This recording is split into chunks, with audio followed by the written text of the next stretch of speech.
በሱ ከቅድስት ቤተ ክርስቲያን ካደገባት ቤቱ መውጣት ብዙ ሰዎች አዝነው ነበር። እንደውም እንዲመለስ ስለት ጭምር ያደረጉለት ዘመዶች፣ ወዳጆች እንደነበሩትም ያስታውሳል። የአብዛኛው ወይም ሙሉ በሙሉ በሚባል ደረጃ ሁሉም ኦርቶዶክሳዊ ምዕመን የልጅነት ትውስታ ነው። ገና በሕፃንነት እድሜው ነበር ወደ ዝማሬው አገልግሎት የገባው። ከሁሉም ኦርቶዶክሳዊ ምዕመን ልብ ውስጥም የልጅነት ድምፁ በሕፃንነት እመቤታችንን ያወደሰባት አንደበቱ ተጽፎ ተቀርጾ ተቀምጧል። ቤተክርስቲያንን በዝማሬው አገልግሎት በብዙ አገልግሏታል። በዛው ልክም እንዲሁ በዚሁ የአገልግሎት ሕይወቱ በብርቱ ተፈትኗል። ጠላት ዲያብሎስ የእግዚአብሔር የቤተ ክርስቲያን የሆኑትን መፈተን ማሰናከል ግብሩ ነውና በብዙ መከራና ፈተና ተፈትኖ ወድቆም የነበረበት ወቅት ነበር። እርሱ ግን ብርቱ ነውና መውደቅ እንዲሁ ከወደቁበት ዳግም በንስሐ መነሳት አዳማዊ ግብራችን ጠባያችን ነውና ካደገባት ቤቱ ሊያስተው የነበረውን ጠላት ዲያብሎስ በንስሐ ጦር አሸንፎና በይቅርታ ተመልሶ ወደ ቅድስት ቤተ ክርስቲያናችን ገብቷል። በሕይወቱ ብዙ ያልተሰሙ ውጣ ውረዶችና ፈተናዎችን አልፏል። ድንቅ የሕይወት ገጽታም አለው። የዛሬ የሕይወት ገጹን የምንገልጥላችሁ ዘማሪ እዝራ ኃይለ ሚካኤል ማን ነው? እንዴትስ ወደ ቅድስት ቤተ ክርስቲያን ሊመለስ ቻለ? ክብራትና ክብሯን ውድ የጊዜ ሚዲያ ቤተሰቦቻችንና ተከታታዮቻችን እንደምን ሰነበታችሁ? እንዴት ቆያችሁልን? ሰላም እግዚአብሔር ከእናንተ ጋር ይሁን። እንግዲህ ዛሬም እንደወትሯችን የዘማሪ እዝራ ኃይለ ሚካኤልን የሕይወት ምዕራፍ የሕይወት ገጽታ እንዴት ወደ ቅድስት ቤተ ክርስቲያን ገባ የሚለውን ብዙ የተፈተነበትን የሕይወት ጉዞ ልናስቃኛችሁ ልናስደምጣችሁ ይዘንላችሁ ቀርበናል። እርሶም የቻናላችን ቤተሰብ የሆናችሁ ዝግጅታችንን ላይክ እና ሼር እያደረጋችሁ እንዲሁም ለቻናላችን አዲስ የሆናችሁ ቤተሰብ ደግሞ ቻናላችንን ሰብስክራይብ እያደረጋችሁ ቤተሰብ ይሁኑ እንላለን። በተጨማሪም በመልእክት መስጫ ሳጥናችን ላይ ሐሳብ አስተያየቶን እንድታሰፍሩልን ስንል በትህትና ጋበዝን። ወደ ዛሬው ዝግጅታችን ወደ ዘማሪ እዝራ ኃይለ ሚካኤል የሕይወት ገጽ እንለፍ።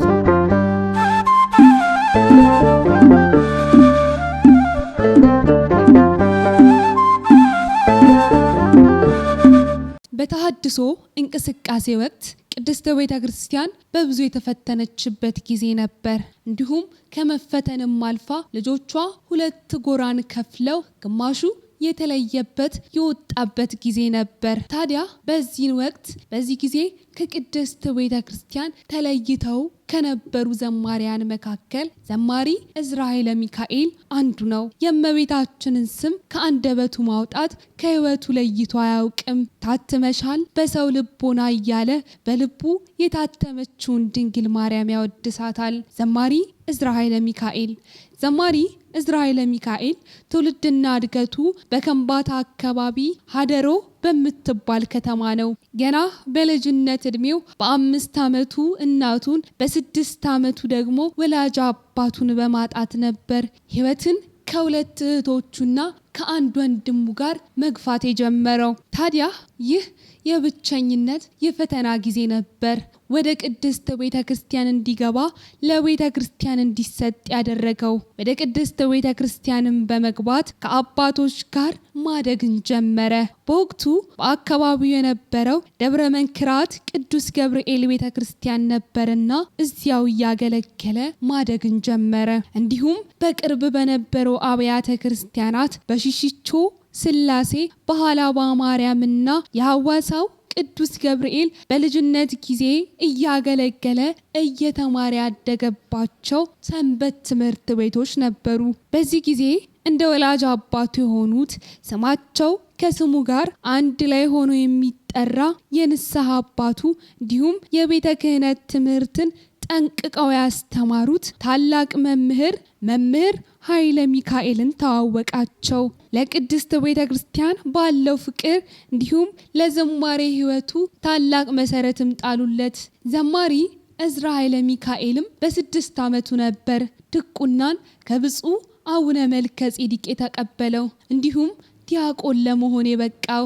የድቁና አገልግሎቱንም በዚያ የትንሽነት የብላቴና እድሜው ነበር የጀመረው። እንዲሁም በቅድስት ቤተ ክርስቲያን ባለው እንቅስቃሴ አገልግሎት ብቻም ያልተገደበው ዘማሪ እዝራ በዓለማዊ ትምህርቱም በእጅጉ ጎበዝና ጠንካራ ነበርና ብስራተ ገብርኤል እየተባለ በሚጠራው ትምህርት ቤት ነበር የተማረው። ታዲያ በጸዳለ ጎበዜ አንቺን የያዘ ሰው ምን ይጎልበታል በሚል የእመቤታችን ዝማሬ አንደበቱን የፈታው ለመጀመሪያ ጊዜ በእመቤታችን ቅድስት ድንግል ማርያም የኪዳነ ምሕረት ንግስ ላይ ነበር። እመቤታችንን አመስግኜ አንድ ብዬ ወደ ዝማሬው አገልግሎትም ገባው ይለናል ዘማሪ እዝራ ኃይለ ሚካኤል። ታዲያ በዝማሬ አገልግሎቱም ባደገባት በደብረ መንክራት ቅዱስ ገብርኤል በንግሱ በአውደ ምሕረቱ ሲዘምር ሲያገለግል ያዩት ሌሎች የቅድስት ቤተ ክርስቲያናችን ዘማሪያን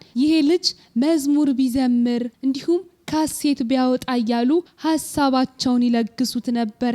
ይህንንም የሰሙት የንስሐ አባቱ መምህር ኃይለ ሚካኤል እሳቸው በሚሄዱበት ሁሉ አብሯቸው እንዲሄድ እንዲያገለግል ማድረግን ጀመሩ። በዚህን ወቅት ወደ አዲስ አበባ ይዘውት አቀኑ። በወቅቱ ዘማሪያን ከነበሩት ከነምርትነሽ ከነዘርፌ እንዲሁም ከነበጋሻው ጋር አብሮ ማገልገልም ጀመረ። የንስሐ አባቱ የነበሩትም መምህር ኃይለ ሚካኤል እሱን ለነምርትነሽና ለነበጋሻው እዚያው አዲስ አበባ አደራ ሰጥተውት እሳቸው ወደ አገልግሎቱ ተመለሱ። ዘማሪ እዝራ ኃይለ ሚካኤልም በአዲስ አበባ ኑሮውን እንደ አዲስ ጀመረ። ከዘማሪያኑ ጋርም አብሮ በመሆን በሚሄዱበት ሁሉ እያቀና የዝማሬ አገልግሎቱን ቀጠለበት። እንዲህ እያለም በ9 ዓመቱ ቁጥር 1 አልበሙን መታዘዝ ከሰነፍ መስዋዕት ይበልጣል የሚለውን የመዝሙር አልበም በልጅነት እድሜው በሲዲ አወጣ። በዚህም የተነሳ የአገልግሎት መንገዱ በእጅጉ እየተስፋፋ ሄደ። ወደ ተለያዩ የዓለም ሀገራት እየተዘዋወረም በዚያ የልጅነት አንደበቱ ጣዕመ ዝማሬውን አገልግሎቱን ቀጠለበት። በአገልግሎቱ ምክንያትም ለ2 ዓመታት ዓለማዊ ትምህርቴን አቋርጬ ነበር የሚለው ዘማሪ እዝራ ኃይለ ሚካኤልም ነገር ግን በዓለማዊ ትምህርት ጠንካራ ስለነበር መጨረስ እንደነበረበት በማመን ከ2 ዓመታት በኋላም ትምህርቱን ድጋሜ ቀጠለበት። በአገልግሎት ህይወቱም ጎን ለጎን ማስኬድ ጀመረ። እንዲህ እያልኩም በእመቤታችን ቅድስት ድንግል ማርያም ምልጃ ከጎኔ ሆና ቁጥር 2 አልበሜን ለማውጣት ቻልኩ ይለናል ዘማሪ እዝራ ኃይለ ሚካኤል። ዘማሪ እዝራ ኃይለ ሚካኤል ቅድስት ቤተ ክርስቲያንን እያገለገለ እንዲሁም የበረታ ሄዶ ቁጥር 3 አልበሙን ለማውጣት ስራዎችን ሁሉ ሲጨርስ በቅድስት ቤተ ክርስቲያናችን እንዲሁም በሱ ህይወት ላይ ትልቅ ፈተና ተፈጥሮ ነበር። በዚህ ወቅት ቅድስት ቤተ ክርስቲያን በብዙ የተፈተነችበት የተሐድሶ እንቅስቃሴ በጣም እየተስፋፋና እየተሰራጨ የመጣበት ጊዜ ነበር። በዚህም የተነሳ ቅድስት ቤተ ክርስቲያን እንዲሁም ልጆቿ በብዙ ተፈተኑ። ገና ልጅ የነበረው ዘማሪ እዝራም የዚህ ችግር ገፈት ቀማሽ ሆነ። ቁጥር 3 አልበሙም እየተሰራ ነበርና እንደምንም በፈተና ውስጥ ሆኖ ቁጥር 3 አልበሙን ጨርሶ ማውጣት ቻለ። ነገር ግን ይህ የተሐድሶ እንቅስቃሴ በእጅጉ በቅድስት ቤተ ክርስቲያን የፈተናዋ ምንጭ እየሆነ መጣ። የቤተ ክርስቲያን ልጆችም ለ2 ተከፈሉ። በወቅቱ በዝማሬው እንዲሁም በስብከቱ አገልግሎት ይታወቁ የነበሩት የቅድስት ቤተ ክርስቲያን ልጆች የነበሩትም ካደጉበት ቤታቸው ማፈግፈግ ማፈንገጥን ጀመሩ። በዚህን ወቅት ታዲያ የዘማሪ እዝራ ባላደራዎች የነበሩት እነ ዘማሪ ዘርፌ እነ ዘማሪ ትዝታው እንዲሁም እነ መምህር አሰግድና እነ መምህር በጋሻው ከቅድስት ቤተ ክርስቲያን ወጡ። መምህር አሰግድ ቃለ ዓዋዲ በሚል እንዲሁም መምህር በጋሻው የራሱን የአገልግሎት መድረክ ዘርግቶ ጭራሽ ከቤተ ክርስቲያን ስርዓትና አስተምሮ የተለዩ ትምህርቶችን ቀጠሉበት። ብላቴናው እዝራም አብሮ በዚህ ማዕበል ተገፋ። ከቅድስት ቤተ ክርስቲያንም እየራቀ መሄድ ጀመረ። ባለማወቅና በብዙ ፈተናዎችና መከራ ውስጥ ገባው የሚለው ዘማሪ እዝራ ኃይለ ሚካኤል ወደ ቃለ ዓዋዲ እየሄድኩም ማገልገል ጀምሬ ነበር ይለናል። ዘማሪ ዘማሪ ዕዝራ ኃይለ ሚካኤል እንዲህ ከቤተ ክርስቲያን ወጥቶ ማገልገል በጀመረበት ወቅት ግን በመሃል የዩኒቨርሲቲ ውጤቱ መጥቶ ወደ ዩኒቨርሲቲ አቀና። በዛም ለ4 ዓመታት ቆይቶ ተመረቀ። ከቅድስት ቤተ ክርስቲያንም ወገን እንደተለየ 8 ዓመታት ተቆጠሩ። እግዚአብሔር አምላክ ልብን ለመመለስ ልጆቹን ለመጠበቅ ሲል ነገሮችን ያዘገያል የሚለው ዘማሪ ዕዝራ በታድሶ እንቅስቃሴ ውስጥ እያለ ብዙ ጊዜ የመዝሙር አልበሞችን ሰርቶ ለማውጣት ጥቂት ቀናቶች ሲቀሩት በተለያዩ ምክንያቶች ይተላለፍበት እንደነበርም ያወሳናል። በዚህ መሃልም ወደ ዱባይ ለስራ ቀናው የሚለው ዘማሪ ዕዝራ ኃይለ ሚካኤል በዱባይም በተለያዩ የመናፍቃን ቤተ ክርስቲያን ወይም በተለምዶ አጠራር ቸርች እየተባሉ በሚጠሩ ቦታዎች ይገኝ እንደነበርም ይገልጽልናል። እነሱ ልሳን እያሉ ሲናገሩ እኔ ግን ስለማላውቅ ዝም ብያያቸው ነበር። የራሴን የለመድኩትን ጸሎትም እየጸለይኩ ጊዜን አሳልፍ ነበር። በዚህ የመከራና የጭንቅ ጊዜ ውስጥም እንደነበርኩ በብዙ ጓደኞቼ ወደ ቤት ተመለስ የሚሉ ጥያቄዎች ይቀርቡልኝ ነበር። እንደውም እርሱ እንዲመለስ እያሉ 2 የቅርብ ወዳጆቼ ስለት ሁሉ ለኪዳነ ምሕረት ተስለውልኝም ነበር ይላል ዘማሪ ዕዝራ ኃይለ ሚካኤል። ታዲያ በዱባይ በነበርኩበት ወቅትም ወደ ራሴ መመለስና ራሴን ማየት መገምገም ስጀምር እኔም እንኳን ሳልቀር ኪዳነ ምሕረት ወደ ቤትሽ ከተመለስኩ ቤትሽን እጠርጋለሁ ብዬ ተሳልኩኝ።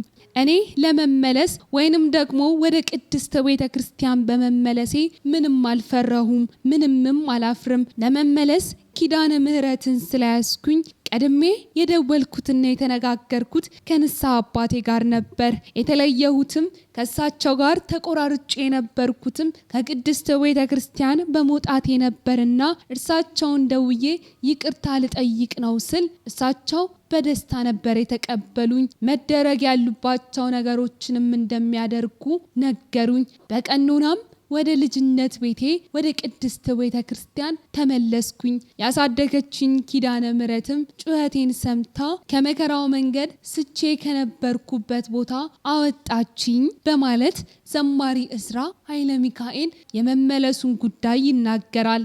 በእልህኝነቴ አእምሮዬን በማጣቴ ከወጣሁበት ቤቴ እግዚአብሔር አምላክ ቅድስት ድንግል ማርያም በፍቅር እንድመለስ አደረገችኝ የሚለው ዘማሪ ዕዝራ ኃይለ ሚካኤል ወደ ቅድስት ቤተ ክርስቲያን ከተመለሰ በኋላ መንፈስ ቅዱስ የድፍረት ኃጢአት እንዳይገዛኝ እንዲሁም ሌሎች ዝማሬዎችን ለቅድስት ቤተ ክርስቲያን አበርክቷል። አሁንም በቅድስት ቤተ ክርስቲያን በተለያዩ አገልግሎቶች እያገለገለ ይገኛል። ውድ የጊዜ ሚዲያ ቤተሰቦቻችን ለዛሬ በዘማሪ ዕዝራ ኃይለ ሚካኤል የህይወት ምዕራፍ ትማሩበታላችሁ ብለን ያስቃኘናችሁ የህይወት ገጽ ይህንን ይመስላል። በሌላ ዝግጅት እስከምንገናኝ ሰናይ ጊዜ ለእናንተ ተመኘን።